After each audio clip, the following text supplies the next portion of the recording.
조간 브리핑입니다. 전력과 가스 도매 가격이 무섭게 치솟고 있다는 소식으로 시작합니다. 첫 기사 중앙일보 보겠습니다.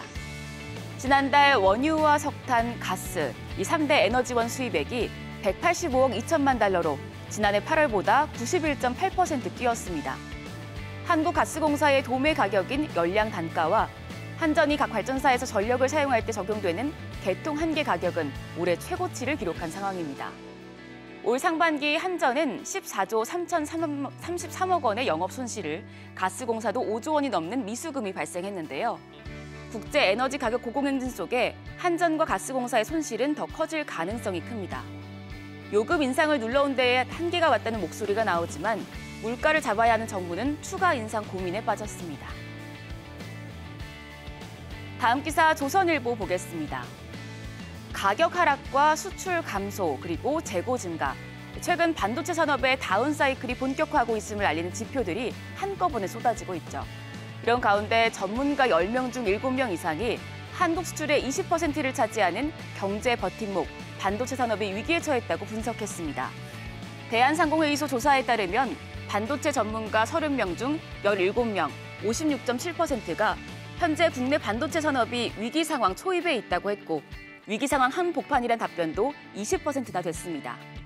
다운 사이클이 언제까지 이어질 것인지를 두고선 내년 안에 끝날 것과 2024년에도 이어질 것이라는 의견이 4대6 정도로 갈렸습니다.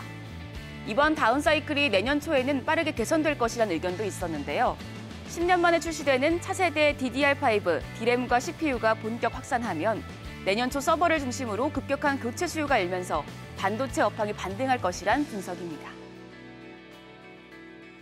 계속해서 세 번째 기사 한겨레 신문입니다. 최근 중국 배터리 업체의 중국 외 시장에서의 성장률이 빠르게 올라가고 있다는 소식입니다. SNE 리서치에 따르면 1월부터 7월 전 세계 전기차에 탑재된 배터리 용량은 LG 엔솔이 18% 늘어난 31.1기가와트시로 1위를 지켜냈습니다. 그런데 중국 CATL이 무려 119.2%에 이르는 성장률을 기록하며 3위에 오른 겁니다.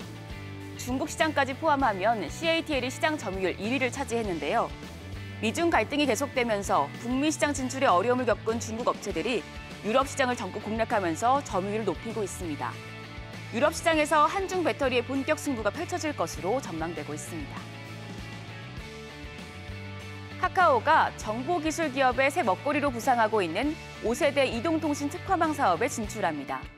특화망 사업은 초고속 5G 네트워크를 계열사나 고객사에 구축하는 비즈니스로 통신 사업을 하지 않는 기업에만 허가를 내주는데요. 카카오 엔터프라이즈가 이달 과학기술정보통신부에 신청서를 제출하면 심사 등을 거쳐 최종 허가 여부가 결정됩니다. 카카오 엔터프라이즈는 카카오 사업 등의 스마트 오피스와 연구개발, R&D 시설을 구축하고 인공지능 AI 물류센터 등을 고도화하는 데 5G 특화망을 활용할 것으로 전망됩니다.